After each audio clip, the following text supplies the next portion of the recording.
Apple ink Bharat के हैदराबाद में तकनीकी विकास केंद्र स्थापित करेगी। एप्पल इंक ने फरवरी 2016 के दूसरे सप्ताह में हैदराबाद में तकनीक विकास केंद्र TDC स्थापित करने की घोषणा की। एप्पल द्वारा यह अमेरिका के बाहर आरंभ किया जाने वाला पहला केंद्र होगा। इस घोषणा के साथ ही एप्पल भी माइक्रोसॉफ्ट, गूगल एवं फेसबुक जैसी कंपनियों की सूची में शामिल हो गई है, जिन्होंने हैदराबाद में केंद्र स्थापित करने में रुचि जाहिर की। यह केंद्र 25 मिलियन अमेरिकी डॉलर की लागत से तैयार होगा एवं इसे तिस्मन स्पेयर वेव रॉक में 2.5 लाख स्क्वायर फीट में स्थापित किया जाएगा। भारतीय भूगर्भ सर्वेक्षण की अनावरण परियोजना का शुभारंभ। केंद्रीय इस्पात एवं खान मंत्री नरेंद्र सिंह तोमर ने 17 फरवरी 2016 को भारतीय भूगर्भ सर्वेक्षण की अनावरण परियोजना का शुभारंभ किया। इसके साथ ही उन्होंने 100 खनिज उत्खनन ब्लॉकों पर तैयार एक रिपोर्ट जारी की। केंद्रीय इस्पात एवं खान मंत्री नरेंद्र सिंह तोमर ने नई दिल्ली स्थित भारतीय कृषि अनुसंधान परिषद NSSC परिसर पूसा में खान मंत्रालय के भारतीय भूगर्भ सर्वेक्षण के केंद्रीय भूगर्भ प्रोग्रामिंग बोर्ड की 25वीं बैठक में उपरोक्त परियोजनाओं का औपचारिक रूप से उद्घाटन किया। इसके साथ ही केंद्रीय खान मंत्रालय ने राष्ट्रीय खनिज उत्खनन नीति के मसौदे को अंतिम रूप दिया, जिसमें देश भर में खनिज उत्खनन में तेजी लाने के लिए अनेक उपायों का उल्लेख किया गया है। आर्थिक मामलों पर कैबिनेट समिति CCEA ने अतिरिक्त रेल लाइनों के निर्माण को मंजूरी दी। प्रधानमंत्री नरेंद्र मोदी की अध्यक्षता में आर्थिक मामलों पर कैबिनेट समिति ने 17 फरवरी 2016 को अतिरिक्त रेल लाइनों के निर्माण को मंजूरी प्रदान की। इसके तहत देश के विभिन्न हिस्सों में यात्री एवं माल ढुलाई दोनों की ही बढ़ती जरूरतों को पूरा करने के लिए 6 रेल लाइनों और 1 रेल पुल के निर्माण को मंजूरी दी गई है। उपरोक्त प्रस्ताव पर 10,700 करोड़ रुपए से भी ज्यादा की लागत आएगी और कुल खर्च के अधिकांश हिस्से को अतिरिक्त बजटीय संसाधनों के माध्यम से पूरा किया जाएगा। भारत और स्वीडन ने रेल सेक्टर में तकनीकी सहयोग हेतु समझौता ज्ञापन पर हस्ताक्षर किए।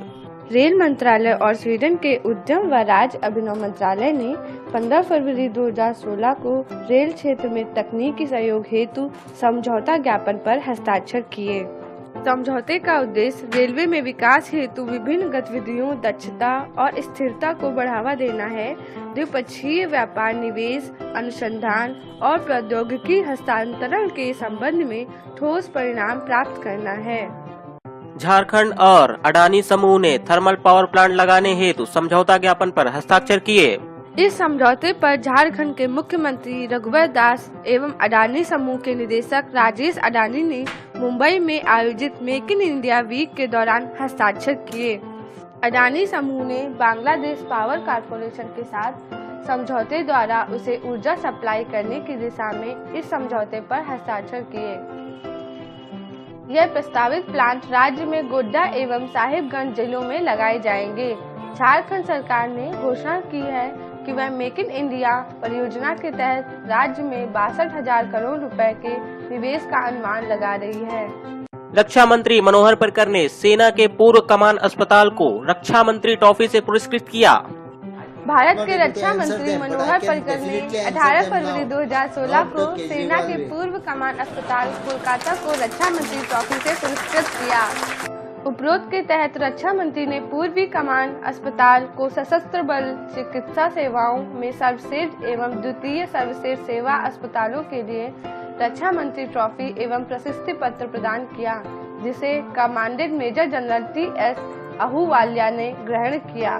द्वितीय सर्वश्रेष्ठ सेवा अस्पताल के लिए INHS अश्विनी मुंबई को रक्षा मंत्री ट्रॉफी प्रदान की गई, जिसे इसके commandant surgeon rear admiral AA Pawar ने ग्रहण किया।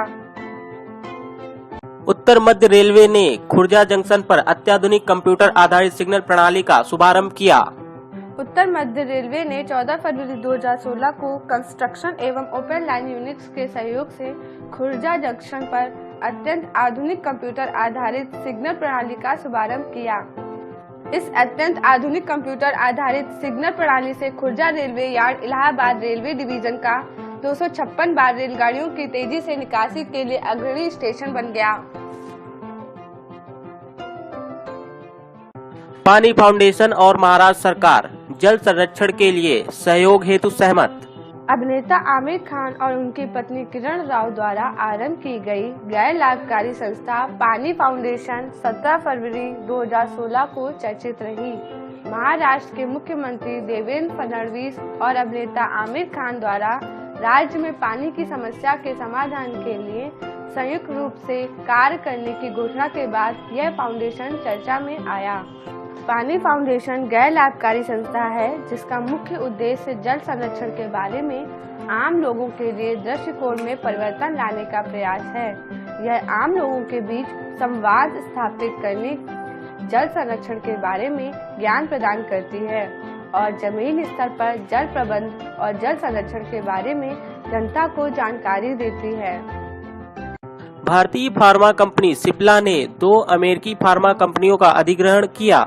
भारतीय फार्मा कंपनी सिप्ला ने 2 अमेरिकी फार्मा कंपनियों इन्वांजेन और एक्सेलॉन का अधिग्रहण किया। सिप्ला द्वारा इसकी घोषणा 18 फरवरी 2016 को की गई।